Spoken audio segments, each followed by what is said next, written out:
Welcome, I'm Dr. Laura Hambley. I am here to discuss leading through the Great Resignation with you today, which is a topic that I'm very passionate about. We've incorporated some of the latest discussion, findings, trends, psychological research around fear and uncertainty during this fourth wave of COVID, and how to create a thriving hybrid workplace. So we're combining a few different topics today, and we hope that you leave with some valuable insights and tools.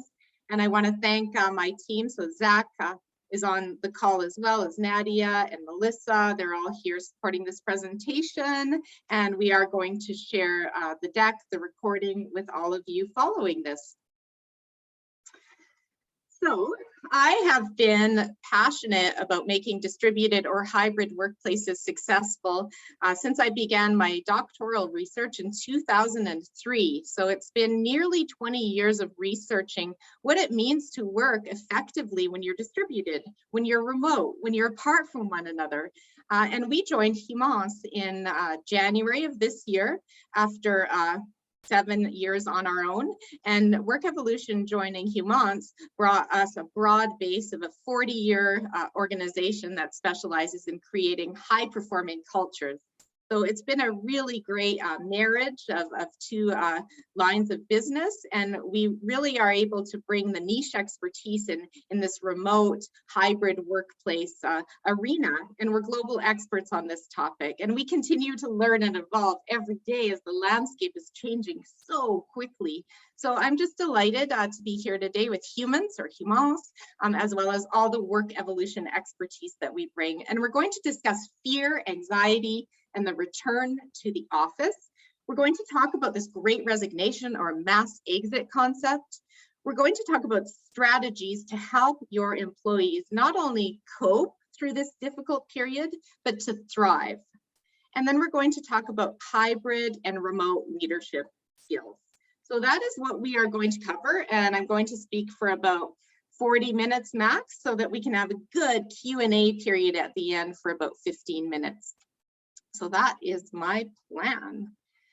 So we have an invitation for you in terms of questions. If questions come into your mind, please pop them into the Q&A, and Zach will be monitoring that. And at the Q&A period, we'll make sure to address as many of those questions as we can, if not all. And then use the chat for any comments along the way, clarifications, comments, that sort of thing. That would be wonderful. We invite you to answer the polling questions. So I have 3 polling questions today that we'll want to get some of your views on. And then we always say, whenever we're working in remote contexts, to always try to be here now, which means turning off apps, distractions, email, and then you'll get more out of this dialogue and discussion that we're having. So fear, anxiety, and the return to the office. My first section of this presentation, it's been on a lot of our clients' minds, and we're working right now with different organizations in Canada, as well as the US, Europe. We do a lot of different industries where we come in and we consult and we help build leadership and team success and cultures. And we've really seen, a trend going on here around the fear and anxiety. So we wanted to address it. We wanted to say, what is going on here? And being a psychologist, I've been a practicing psychologist for 15 years. That's when I became a registered psychologist, but I've been in the field long before that. But the last 15 years has been an interesting journey in psychology for me. But I would say the last 18 to 24 months has been the most intense period where we need to bring psychology to the world more than ever before. So bringing my expertise and my team's expertise around the anxiety and fear piece is really important here, because what we're going through is there's widely differing opinions out there. There's a lot of polarization going on when it comes to this pandemic, whether it's regarding masks, vaccines, vaccine passports. We're seeing polarization. We're seeing a lot of it here where I am in Alberta. We're seeing it across the country. We're seeing it in America, and we're seeing it across the world. And some of the latest data gathered said across 17 different countries that are economically advanced economies, they've found that 61% of people reported that there's increased division, there's increased polarization going on in their countries. So this is not a localized issue or challenge, this is a widespread challenge. And one of the components that I wondered as we looked at what was happening here is, to what extent is it to do with risk tolerance and how we're wired? Because each of us is wired differently when it comes to the way that we deal with risks in our lives. So what we did is we got some of the latest research and data on, well, what are the components that are feeding into this to make someone more risk averse versus more risk tolerant when it comes to this pandemic and other issues as well. And what we found, interestingly, is an age factor. So people tend to be more risk tolerant the older they get, up until age 65. And then we see them becoming more risk averse after age 65. So imagine some of the elderly people in your life. I mean, they've had a lot of risk with COVID. And indeed, I mean, COVID is more of a risk the older you get, but you can see that people get more and more risk averse the older they get. We see a difference in men and women. We see women tend to be more risk averse on average than men. We see some personality differences. So someone who's wired with high emotional stability, for example, they're pretty even keel emotionally, tend to be more risk tolerant. Someone who's more conscientious tends to be more risk averse, like into the details of things, and they tend to be more risk averse. Someone who's a type A personality tends to be more risk tolerant. Someone who's a type B personality, more laid back, tends to be actually more risk averse. So interesting findings. The higher level of education someone has, the more risk tolerant they tend to be.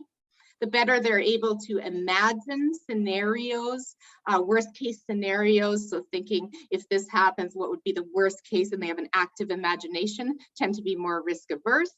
Socioeconomic status, people on the poverty line tend to be the most risk averse. And then the wealthier people get, the more risk tolerant they become. So I ask you to think of people in your lives, and if any of these trends are resonating for you.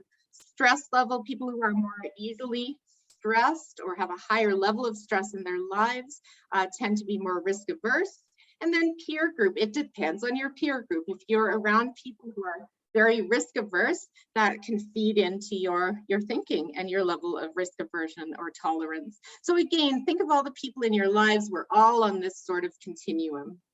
And that's what we're dealing with. And we're dealing with a situation where there's risks. I mean, there's risks in life. And someone said on one of my podcast episodes with Cy Wakeman, actually, she said, people are saying, can my organization guarantee my health safety if I come into the office? And what she said is, we never guaranteed that before, right? You can't guarantee someone won't get sick in life. I mean, it's a part of a risk of living is catching sickness. However, we've developed a lot of anxiety around COVID is what's happened. So risks are, imminent threats in our environment, of which COVID has been perceived as one, for sure. So there's the risk of COVID, and then there's the fear around the risk of COVID.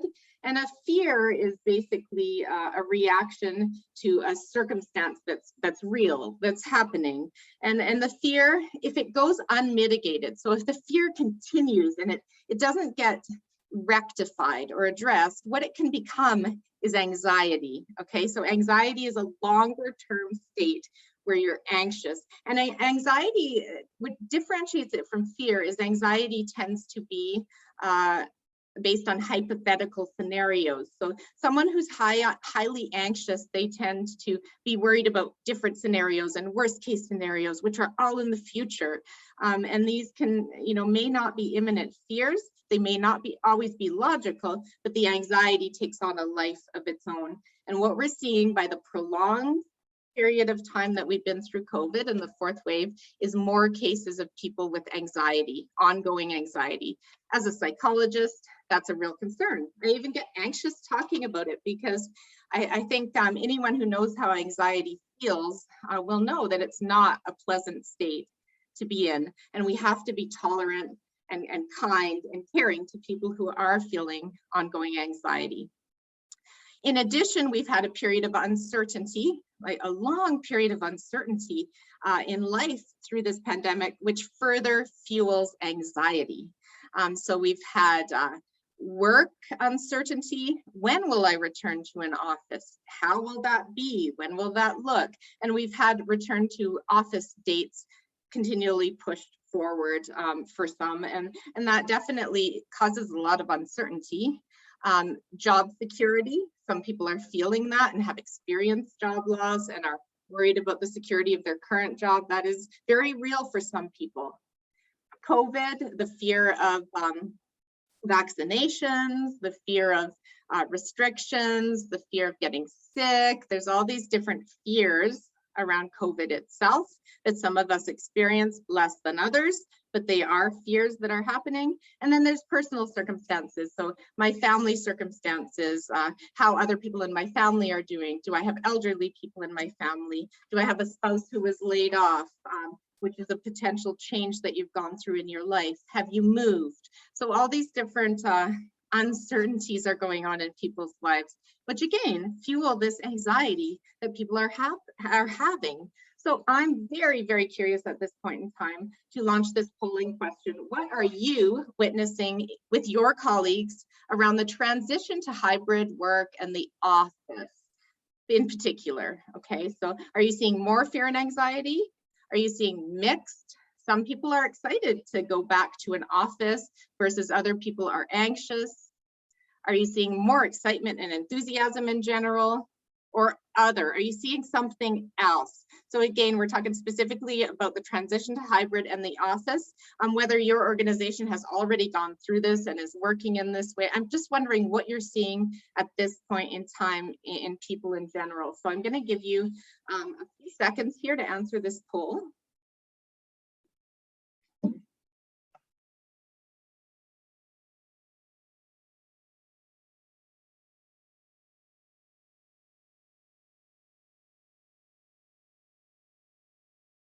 Okay. So Zach, if it's okay, if we could launch the answers. Perfect. So I am very interested to see this. So more fear and anxiety, 17%, mixed is 69%. Interesting. So mixed is some people are very excited and positive and some are very anxious, so 69%, and then 12% more excitement and enthusiasm and 2% other. And I can't see the chat right now because of my viewing status, Zach, in my slide sharing. But if you're able to jump in and share any words in the chat, that would be. Oh, here we go. Maybe I can. Oh, let's see. Yes, I can, Zach. So I don't see any other words, but please feel free to use the chat if you do have some other words that you are seeing or descriptions that you are seeing. But yeah, I'm not surprised that the majority of you are seeing a split. Because again, like that risk continuum I showed you, there's a continuum when it comes to fear and anxiety of how we're wired and how we're experiencing this pandemic. Everything from extremely fearful and anxious to, you know, completely the other side of the equation. So a lot of variety, but we have to be able to address this diversity as leaders. We have to be able to understand that not everyone is wired like us, and there's going to be a lot of different emotions going on, which is going to bring me to the point about decision making. Decision making is never fully logical. So in the field of psychology and in organizational psychology, my field, we study decision making. And the fact is that decisions are based on a lot of different components, and some of decision making is indeed subjective. But when we have fear and anxiety, it negatively impacts our ability to assess risk, to logically assess risk. So the more fear and anxiety we have, the more we are going to be prone to not looking at all the facts. And uncertainty also makes risk assessment difficult because there's unknown variables in the equation.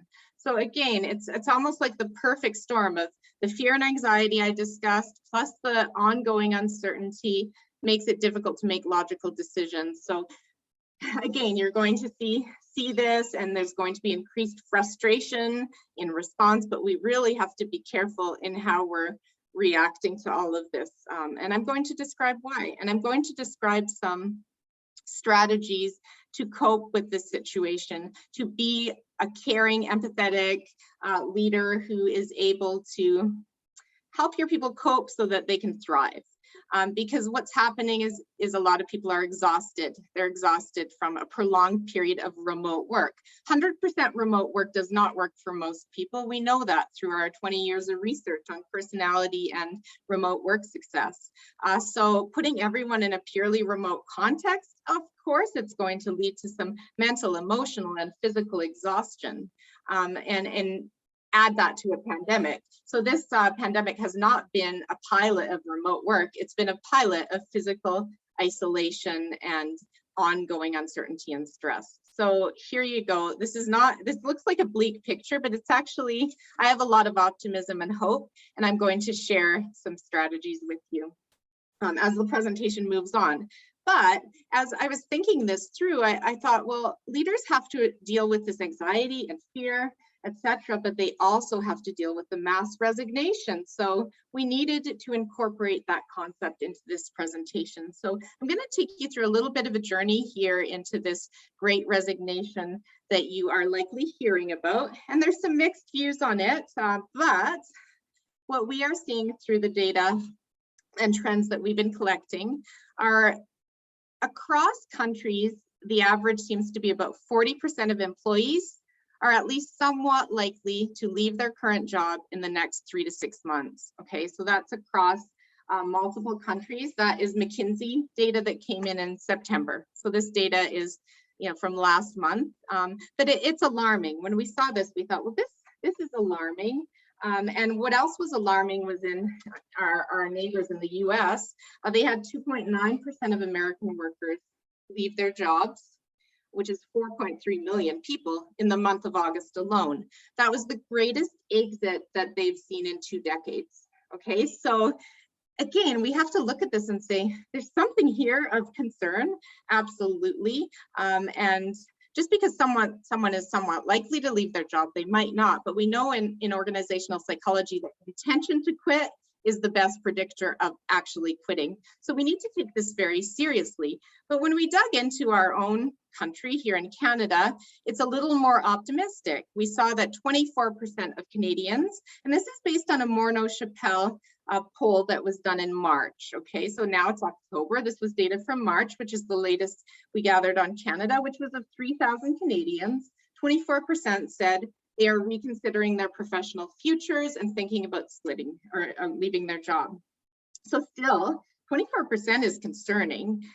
So we need to be very cautious of this and what's going on here. It's possible that Canada is lagging, that this could go higher. Sometimes what we find is with Canada, some of the trends that are happening in the US, we tend to follow suit on those trends a few months later. So we may see that.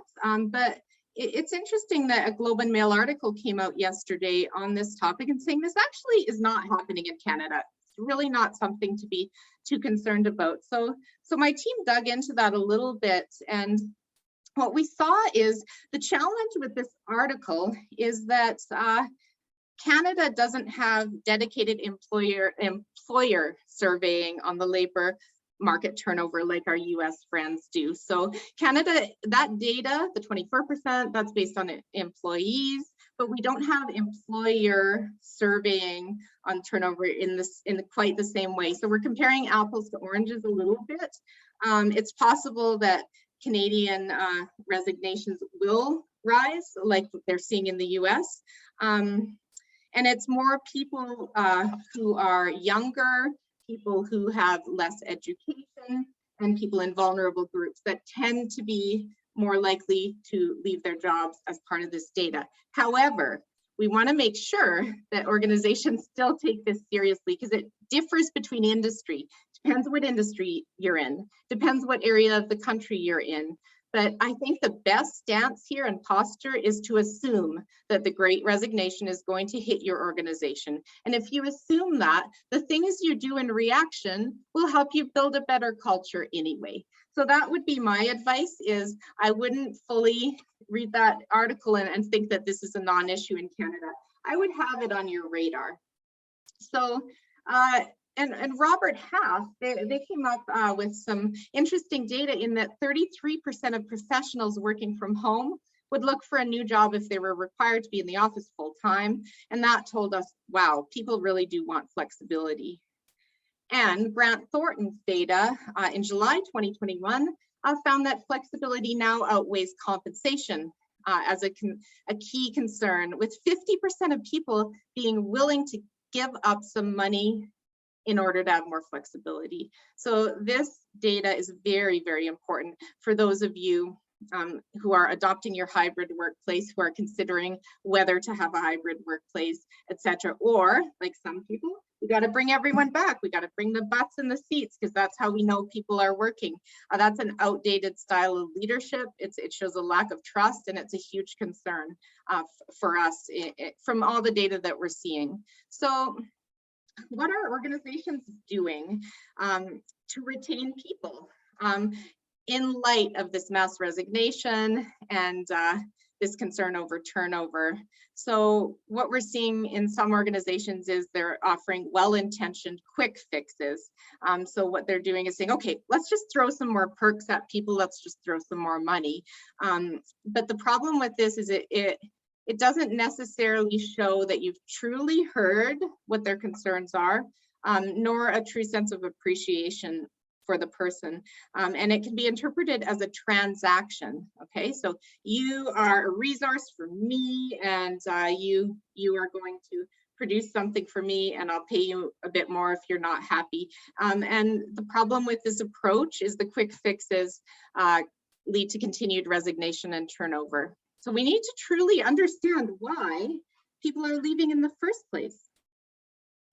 And I feel, as a career psychologist as well, throughout my career, specializing in career development, and from what I've seen over the last couple of years, the pandemic has irrevocably changed what people expect from work. So we often talk about the psychological relationship between a person and their job or their employer. That has shifted for many people. We've definitely seen that. So how people have been treated through this pandemic, okay, whether they've been on a temporary layoff for a part of it, or whether they've been struggling with anxiety or fear, or how the return to the office has been handled, that changes people, and it changes their expectations, and it changes whether they want to stay and work for you. So 5 key takeaways. I wanted to sum up these takeaways for you. When it comes to the Great Resignation, whether you believe it or not, I think it's really important to pause and take time to intentionally think through your next actions, rather than knee-jerking it, panicking, trying to put into place quick fixes. It's very important to be intentional and strategic about what you put in place. It's important to strengthen the ties that you have with your people. It's all about relationships. And one of the top reasons people leave jobs is because of the relationship with their manager. So we need strong managers who have caring relationships with their people. We need to investigate the true reasons why people quit. Why are they quitting? And we find that organizations sometimes guess as to why someone quit, or they think they know why they quit, or they just assume. And that's not what we need. We need to truly understand why in order to change our strategy. We need to demonstrate empathy, compassion, and determination to improve. And we need to develop innovative retention strategies aligned with what our people care about. So those are 5 takeaways. Again, we will follow up in an email with you and share all of these. But stay conversations. This is so important. So many organizations rely on exit conversation data, but stay conversations are much more important for retention and truly understanding where the person's at. So it's a matter of sitting down with your person and saying, what would make you want to work here in 3 years from now? Or 5 years from now, what would make you say that you've had a great experience here in this job and working in this team? And just having those conversations will unearth how the person is doing and how they're feeling and what they might need in terms of their career development, career progression, stretch assignments, etc. And leaders sometimes don't want to hear this, but if someone is having the intention to leave, if you've had healthy conversations about it, they're going to leave on much better terms. They're going to speak much more highly about your organization when they're gone than if you ignore these types of conversations. So that's what I call healthy turnover. People are going to shift, but let's have stay conversations so we can cultivate healthy relationships and understanding. So supporting your people, strategies to do so, very, very important. In terms of, we talked about fear, anxiety through this fourth wave of COVID. We've talked about this great resignation issue that's in the background. So how do you support your people so that you help them cope through this tricky period, we'll call it, and how you help them thrive in whatever they're doing? So your role as a leader, so I'm speaking to you as leaders, is to make sure that you take the time and emotional energy on yourself to make sure that your oxygen mask is on first. So if you as a leader are going through a super demanding workload, which a lot of you are, I know that from a lot of my clients, leaders are busier than ever, okay? So if you're not taking time for your own emotional, physical, spiritual, whatever type of wellness is important to you, you're not going to be a patient, calm leader. You're not going to be able to have these conversations.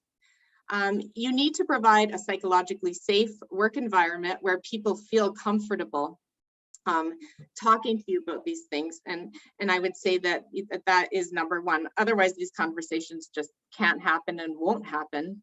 And then you need to show interest without judgment or advice giving. This is the trickiest part, especially when you're running low on patients. You're frustrated because they're on the other end of this risk continuum from you. And you just can't understand why. It feels like it's insane to you. However, that's their perception, that's their reality. And we need to be very, very calm, very patient, and we need to be darn good active listeners. What you don't want to do as a leader is try to play psychologist because you're not trained in that, and nor should you be. That's not your job. Instead, you want to refer them to experts and resources to help. When you find that the person is suffering or in distress and their daily functions are affected. So whenever I go back to, if someone is struggling, hey, you look like you're really struggling, right? Are you having problems focusing? Are you having problems sleeping? Or if the person's really teary and they're very upset, those are signs of distress, and we need to take them seriously and get the person pointed in the right direction. As a leader, there's passive and there's active leadership. Now is the time to be more active than ever. And when we're working remotely and we don't have those casual walk-bys or stepping into each other's offices or cubicles, we need to be more proactive. We need to check in. We need to share the responsibility with our employee to check in on how they're doing, to check in on what type of resources they might need in order to cope and thrive. And we need to recognize their success. So we need to be showing appreciation, caring, kudos. All these things are more important than ever before, to be an active, involved leader, rather than just waiting and saying, I have an open door policy, come to me if there's an issue. These types of issues tend to fester. They tend to be issues that there's shame involved, there's fear involved in these conversations, and the employee may more likely tend to avoid them. So it's important to be checking in. And we said this at the beginning of the pandemic, we said it in the middle of the pandemic, but we're still saying it now. Very, very important to be active. And to ask, how are you doing? How are you really doing? So people often say, oh, I'm good, I'm good. but how are you really doing, right? And we often use this weather analogy when we work with leaders in terms of ask your people to equate how they're doing with weather and your team members. You know, is it feeling sunny, happy? You know, are you feeling sad, you know, distressed? Are you feeling angry and frustrated, which is number 4, the stormy feeling? So making it simple for people to express how they're doing emotionally is a way to do it. Emotions are neither good nor bad, but they are a sign that a need that the person has is either satisfied or unsatisfied. So a pleasant emotion means that you've had a need satisfied. So you had a win, you won a proposal, you had a success with a project at work. An uncomfortable emotion means that a need is not satisfied. So the demands of your job, you just can't keep up with, and you start to feel stress, which is an uncomfortable emotion. We must first allow room for the emotion and accept it before looking for solutions. So too often when people are coming across with emotions as a leader, we might freeze, we might try to solve the problem, or we might try to diffuse the emotion. You know, you shouldn't be feeling this way. You don't have to worry about that. You know, it's absolutely going to be safe with the return to work. You know, you got to first hear them. You got to listen and be empathetic. So, you know, tell me about that. It sounds like you're pretty distressed about having to come back to the office 2 days a week because we've implemented a 40% minimum return to the office. So it feels like you're feeling a bit stressed about this. Tell me more, like, and how can I be of assistance, and what's going on for you, rather than just immediately going to solution mode. Identify the emotion experienced. Again, you know, it seems like you're quite worried about this. Tell me more. Not many leaders do that, right? Because it's awkward for them, but it's so important to take this time to be with your people and to understand where they're coming from. And to acknowledge and validate what they're feeling, which may be completely different from what you would feel and really hard to understand. But again, it's about us as human beings. We're emotionally wired. And some leaders would say, this is fluffy stuff. This is not part of my job. This is stuff for a shrink to deal with. But I would say that I have news for you. You have human beings working for you, not human doings and not human resources. You have human beings. So that's what's important here. And you got to avoid the common traps of forcing positive thinking. So that's about trying to find a solution before having accepted the emotion the person is feeling. So it's instead more important to validate and acknowledge the emotions. So really, you know, here's what I'm hearing, and then you can talk about how to help them. What would help you? What would help you start to feel more comfortable about this return to office? And maybe you'll learn something about the person's scenario that you didn't know, like the elderly grandma's living with them, or something is going on that's making them extra concerned or cautious about it. And sometimes it's about exposure therapy. It's about taking that first step going back to an office. And then it leads to more success and more joy of, I've missed these things about the office. So signs that you've successfully validated someone's emotion: the tension eases, the person starts speaking more freely. They say, yes, that's it. I've been really worried because I don't want my grandma to catch COVID if I happen to get it and pass it on for being in the office. Okay, that's it. So let's talk about the safety protocols, and let's talk about the systems that we've set up in the processes to make sure that that doesn't happen. And, you know, just that calm, collected conversation, rather than, you know, just the sheer frustration of it all that many of you might be feeling, because it's normal to feel frustration as well. Again, if you're feeling frustrated because you're not seeing why people are feeling in the way they are, why aren't you getting vaccinated, or whatever it is, try to pause and try to see it through their eyes. I know it's difficult, but it can really go a long way. And I would say that we must build hybrid leadership capabilities. We must build leader capabilities, period. Okay, so I would say that a lot of organizations over the last 2 years, they've really cut leadership development. They've really focused on how we can help people manage stress through COVID, right? So, and but the leadership development, ongoing management development really hasn't happened as much. There was economic uncertainty in many industries. And so I would say now is the time to say, okay, we've lost maybe a year or two of leadership development. We have managers that are hungry for this sort of thing, because leadership is hard and hybrid leadership is more difficult. And when you're a hybrid leader, you have some people face to face and some remote. So it's even harder because you need to work extra hard on inclusivity. You need to work extra hard on communication, collaboration, trust building, conflict resolution, all these things. So hybrid leadership is really about how you lead in these different ways of working. Okay, so there's all these different terms.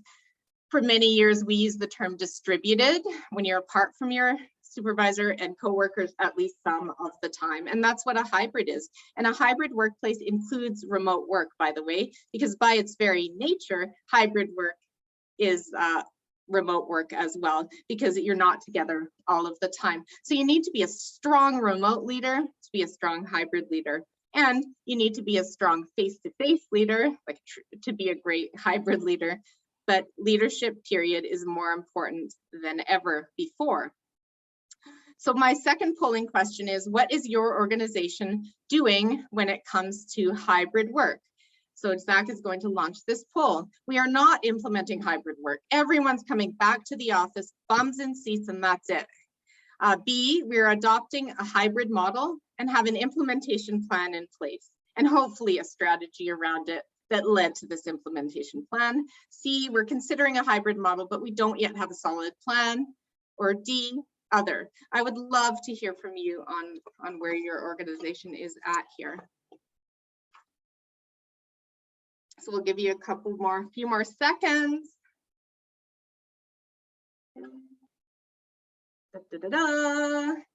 Okay, let's see where they're at. Zach. Lovely. 59% of you were adopting a hybrid model and have an implementation plan in place. Yes, that's over half. And I would say kudos, because that's not easy. And this is a new way of working, and there's a lot of, things to consider, both with the space, with the leadership, with the the COVID protocols, et cetera, et cetera. But I would say that there's a lot of leadership capabilities that we need to upskill in this new hybrid that you're creating. 33% of you said you're considering it, but don't yet have a solid plan. So again, making sure you have a very intentional plan that is not going to backfire on you like it has for some other organizations. So I'm going to close this poll and tell you about some of those other scenarios, the potential pitfall scenarios. So 7 years before COVID hit, our team at Work Evolution was focusing on organizations who were adopting mobility or activity-based work or smarter work. There was all these different terms for it before this hybrid term even existed. And so what we would say is that we've learned from these pitfalls in the past, and we're seeing some of them in the present. So we want you to avoid these pitfalls. And those are rigid policies that lack empathy and employee consultation. So jumping into a policy like Apple did, for example, they said, okay, we want to be hybrid. We want people to come in part of the time. We're going to mandate these 3 specific days. I think it was 3 or 2 specific days that everyone must be in. Everybody at Apple. There was a massive revolt. People said, why? Like, why these 2 days? And that's like, it makes no sense for my job, my situation. It was so rigid that it was the antithesis of flexibility. So essentially, we want to be very intentional and thoughtful about a strategic approach. We need to question our long-held assumptions about work and workplace and how we want to be as an organization, and what will our office be like, and what will our culture be like. We'll risk losing employees if we don't have their voice in this. So we need to really understand what our people want, what our people need. Do we need to give them everything they want? Not necessarily, but we need to hear it, and then we need to have a clear rationale for what we are giving. So it's about just process in organizational psychology. It's about people feeling they had a voice and feeling like it was fair. The process of deciding was fair, and they're communicated with honestly and transparently, then they're way more likely to buy in to your hybrid workplace model. And don't rush to create a model so quickly that you haven't thought through the consequences, because then it's going to backfire on you. And then 6 to 12 months from now, you're going to say, this is too hard, bring everyone back to the office. And we saw that many years ago with Yahoo. When Yahoo pulled everyone back, they said, no more remote work, everyone's back, no more flexibility. That backfired on them, as it did for IBM when IBM did that. So those are the types of companies that we've seen over the last 8 years who have, I call it the boomerang effect. Give them flexibility, pull it away. Bad idea, bad idea. We don't want to take away something that they value, because we want to create a workplace that's more fulfilling, enriched. We want to use this as a chance to reimagine what work is like. And work can be better. People are not returning to work, by the way. They are returning to the office. And I correct people every single day on this still. The fact is, people have been working harder than ever through the pandemic. So if you say, let's talk about our back to work policy, you're negating the fact that they've been working, and you're treating work like a place versus a verb. Work is a verb. So if there's one thing I can leave you with, is be very careful about not saying return to work. People have missed the communication and connection at the office. That is what they've missed most of all. So as leaders, you need to figure out what a great day in the office will be like. What have they missed? And as they're transitioning back, making sure the days in the office are great days where they can collaborate, connect, go for coffees, have team meetings, etc. We don't want to see them in a Zoom cage. We don't want to see them coming into the office and being on online meetings all day, because they'll say, I don't want to be here. I just commuted an hour. I don't want to be here if I'm just sitting on Zoom. We need to develop skills and habits for leaders so that they can be fantastic distributed or hybrid leaders, because it is a challenge. But the good news is there's skills and habits to address this. Relationships, flexibility, and productivity. So these 11 different capabilities, we've done many, many years of research on, and we've adapted and we've looked at this through the hybrid situation we're in now. Let me tell you, these are all very, very important. They can be developed in leaders, and they do have wonderful effects in terms of a leader's ability to engage and have high-performing teams when they're working in a hybrid or distributed way. So delighted to be able to share these sorts of things through our assessments, which now we've done on leaders in North America and Europe many, many times. And hundreds and hundreds of leaders have found that, wow, this is really, really impactful for their development. So essentially, I have a polling question for you about your leaders. How ready are your leaders to manage hybrid teams? Okay, so you can think of you as a leader or the leaders in your organization. How ready are the leaders? Are they ready and highly effective? So maybe they're already doing it, it's going great. B, they are somewhat ready but need some development. Or C, they require development across several hybrid leader capabilities. So when I go back to these capabilities from the slide before, it's things like, are they good at building trusting relationships when people aren't together every day? Are they good at creating a sense of team unity? Are they good at promoting a work-life balance or wellness in their people? Are they a versatile communicator where they adjust their communication style to the needs of their people? So let's hear what you have to say about that. Are your leaders effective in these sorts of things, or do they have room for some development, or significant development would be C. So Zach, let's see what they have to say.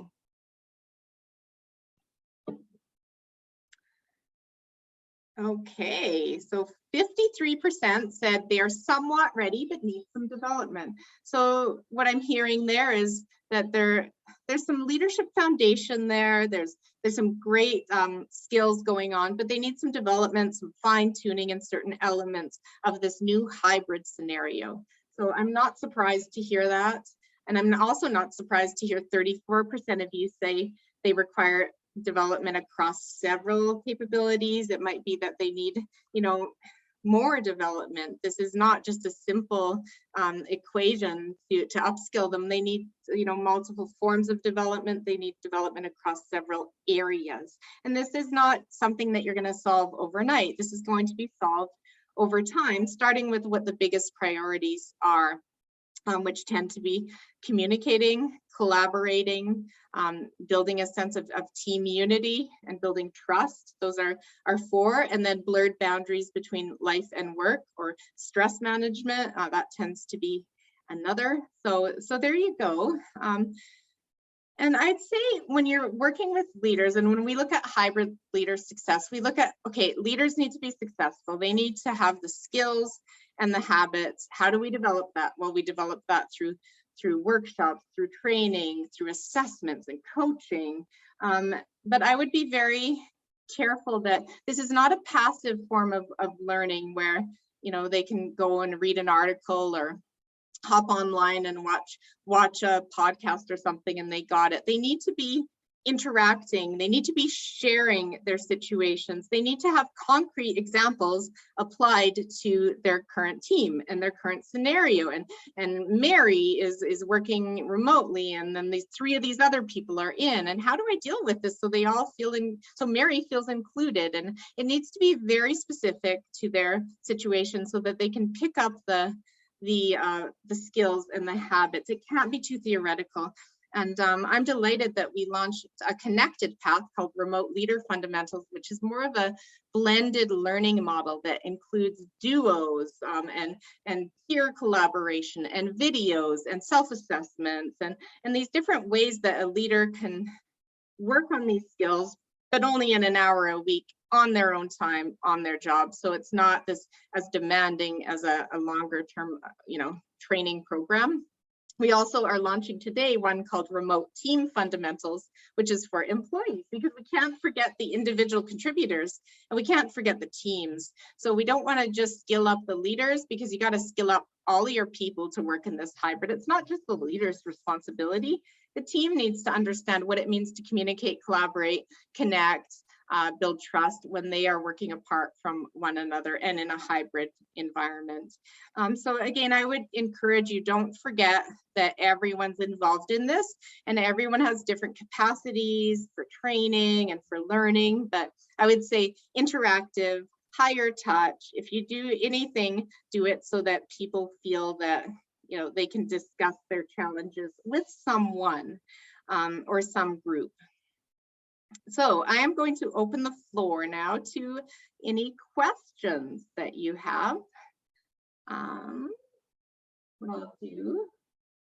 Okay, so I'm going first to this Q&A, and I want to just say this question from Anonymous is, how do you set up the conversation so that the person can be open but not explode with anger or emotion at you? Yes, so you set up the conversation. First of all, needs to be video. Okay, so don't do this type of conversation without video. And ideally it's face-to-face, but I know not all of you can be face-to-face. So can't be face-to-face, make sure the video's on, make sure that it's a calm situation and that you're asking good open-ended questions, that you're doing more of the listening than the talking. So active listening, very important, showing empathy, and some leaders are naturally better at that than others. I mean, all of us are wired differently. Some of us are more empathetic, and when you're not naturally empathetic, you can learn some skills to show that you care in different ways. It can be done. You're never going to be the bleeding heart, but it can be done. So it's having that ability to, take the time, build in the time, don't be late for the meeting, allow enough time, really try to understand, and don't try to feel you have to solve everything in that meeting. So if you've heard the person, if you've truly understood, if you've shown your care, then you've done a good job in that meeting. So hopefully that answers your question. Okay, here's another question from Sydney. Thank you, Sydney, for this question. Do you have an opinion on work-life balance versus work-life management? Balance doesn't really resonate anymore. I agree, Sydney. So originally, work-life balance was the term used in the literature, and still is in the literature in our field. So a lot of the academic studies are using that term. We adopted that term for our distributed leader model and profiler. However, over time, we've been using the term work-life wellness more and more, because we believe that being well in your work and well in your life is what the goal is. So we like that term better than balance, and that's what we title our workshops. That's what we use a lot in our blended learning paths, etc. So I'm with you, Sydney. I don't know about management. I prefer work-life wellness to management, but I could see either working. Isabel Leduc, what does versatile communication really mean? So versatile communication means that as a leader, I take the time to understand how my team wants to be communicated with and how each person appreciates being communicated with, and I adjust the communication style in turn. So Isabel reports to me. I know that Isabel really appreciates having the one-on-one huddles, and she really appreciates that synchronous communication, once or twice a week. Whereas Martin, on the other hand, we can do that when it's important, but he's really much more of an asynchronous communicator, etc. And he seems to need less touch points. Maybe he's further along in his career. Maybe he's more independent. So we have fewer touch points with Martin than I do with Isabel. So that's just an example, Isabel. It's about tailoring it to the different people on your team, and it's not a one size fits all. So let's just see.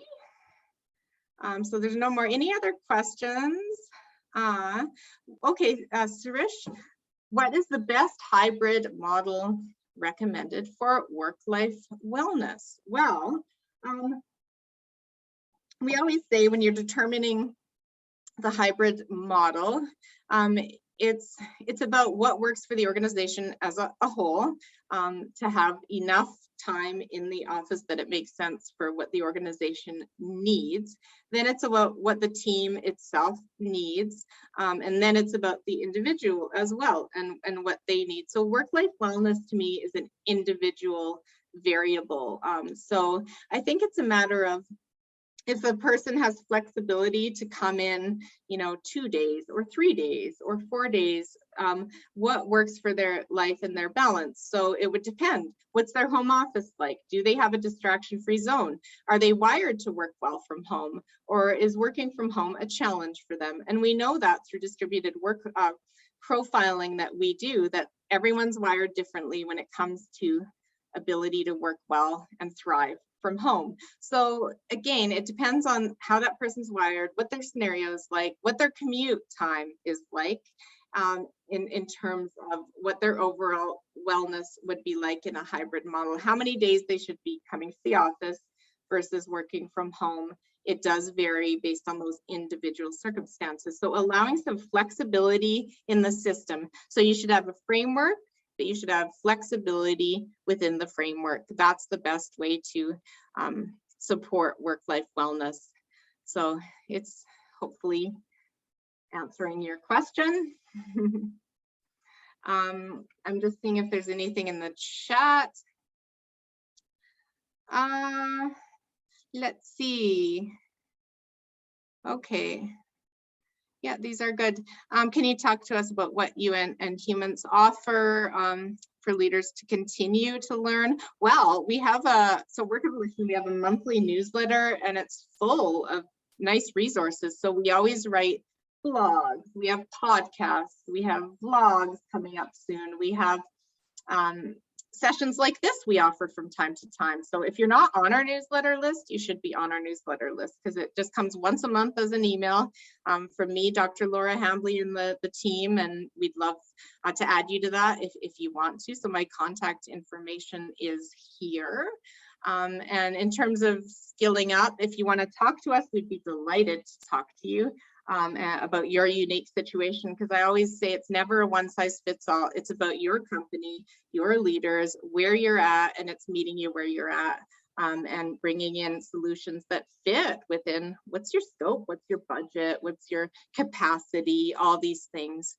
So we're happy to do that. I also run a podcast, 2 episodes a month, and I do tackle topics around.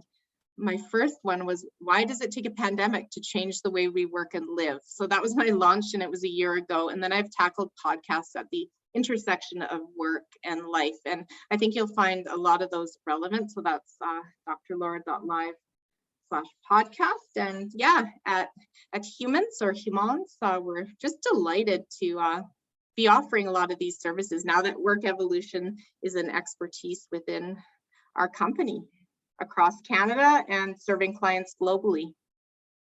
So I'm seeing if there's any other questions from this brilliant audience, and I don't see that is the case. And I can wrap up 5 minutes early, which is actually a best practice in distributed team meetings, in hybrid meetings. 5 minutes early, 10 minutes early, golden. So thank you for your time today. I wish I could see you. I feel like I'm just talking to myself in some ways, but I'd love to connect, and appreciate all of you being here today and the great job that you're doing to make this world and your organizations a better place. So stay well and take care.